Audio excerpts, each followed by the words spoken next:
Hello everyone. Hope you guys are all doing well and studying hard. Today we're gonna go over the foramen of the skull. As you guys know, this is probably one of the more difficult parts of the skull, actually of the entire skeletal system. So if you get this part, or if you get this, I think you're gonna be pretty solid for the rest of the unit. All right, without further ado, let's get started. So what I recommend whenever you're studying the skull is don't flip the skull around multiple times. First, look at one view, make sure you learn everything inside it or that from that view, and then move on to the next view. Because every time you move the skull around, you have to orient yourself what is anterior, what is posterior, so on and so forth. So what I like to do with the skull is I like to study the inside first, makes things a little bit more easier, get the hard part out of the way. So what you're gonna notice is you're gonna see this big little bump right there. That is the crista galli. That will always let you know that this is anterior. That means everything here is posterior. So what I like to do is I like to find a hole that I'm always able to find no matter what, and that's what I call home, right? Now for me, that is foramen ovale. It's shaped as an oval, right? Now, right behind foramen ovale, you have foramen spinosum, right? So you go from home, which is foramen ovale, then you go to foramen spinosum. Now let's go back home to foramen ovale. If you go anterior to foramen ovale, so right there, you have foramen rotundum. Now, let's go back home to foramen ovale. And if you go medial to it, you're gonna have foramen lacerum. That's this big one right here. Now, I like to call this one foramen lacerum because that's exactly how it's spelled. Lace, like shoelaces, and then rum. Now, also keep in mind a lot of these holes are on both sides. So, like for example, ovale, spinosum, spinosum, rotundum, rotundum. Same thing with lacerum. So, just to kind of go over that again, we have foramen ovale. That's where our home is. Right behind ovale, we have spinosum. Let's go back home to ovale. And then anterior to ovale is rotundum, foramen rotundum. Now let's go back home to foramen ovale. And then if you go medial to foramen ovale, we go to foramen lacerum or lacerum. Now to me, this you can see kind of like this little ramp right here. So we're gonna follow that ramp all the way down till we get to the jugular. The jugular foramen. Cool? All right. Now, to me, this kind of looks like a sad ghost. I don't know, like right here, if these are the eyebrows, right? Eyebrows. And then here's the eyes of the ghost. And this is like the big mouth of the ghost, like, oh, right? So just remember the ghost face right here. You have the eyebrows. And then here you have the jugular, and then you have the foramen magnum. Now, let's do everything but in reverse now. So we have the foramen magnum, jugular foramen. Let's ride that up all the way up to where we put our shoelaces through, lacerum. And then we're gonna go back home to ovale. Anterior to ovale, we have rotundum. And then behind ovale, spinosum. Now, if you look here, right here where the lesser wings of the sphenoid are, you're gonna have the optic canal. Cool? Now, something I forgot to mention is the eyebrows of the ghost.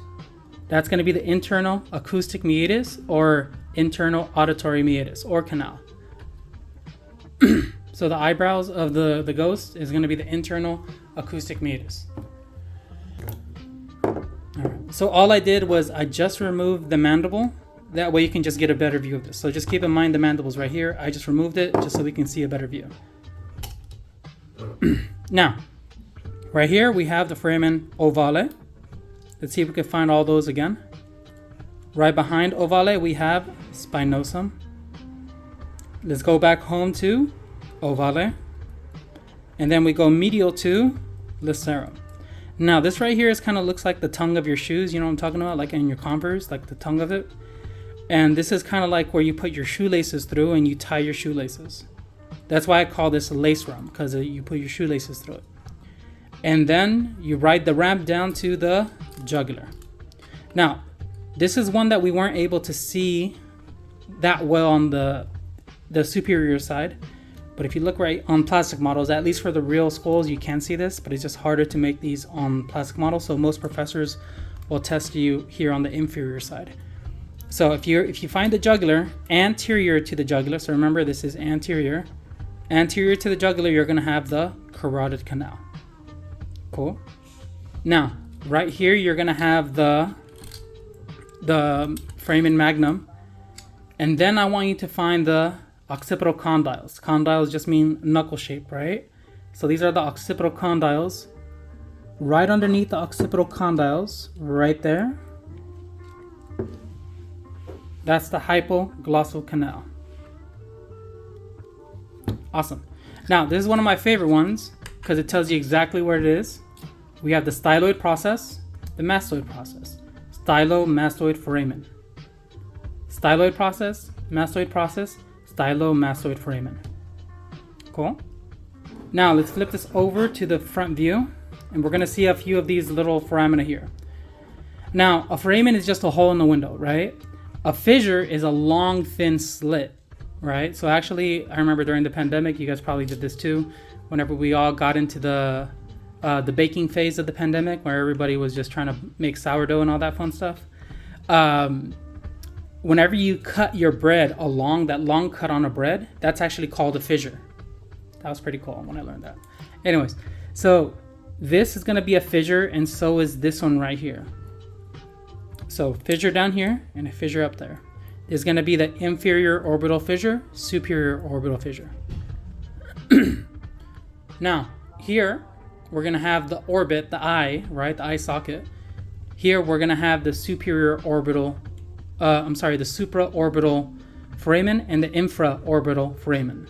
Now, keep in mind, some might have like a little notch, and some professors will be a little particular and say, no, if it's a notch, I want you to say the supraorbital notch. But most professors are pretty cool, and they'll just say, as long as you say one or the other, you're fine. So just make sure you check in with your professor and ask. Now, on the mandible, we're gonna have a couple of them. Right here on the chin, remember whenever you're thinking mentally, you stroke your beard. So the mental foramen is where your beard is. So your chin is the mental foramen. On the back, this is where the mandibular foramen is. A lot of people see the foramen on the mandible and they go, oh, that's going to be the mandibular foramen. That's not the mandibular foramen. That right there is the mental foramen. On the back is where you'll find the mandibular foramen. Now that's pretty much it. The last one I might have forgot was the external acoustic meatus or external auditory meatus. But other than that, it's not too bad. Just review this. What I recommend is avoid doing this where you pick and pull, like poke and shout. So like, oh, foramen ovale, jugular,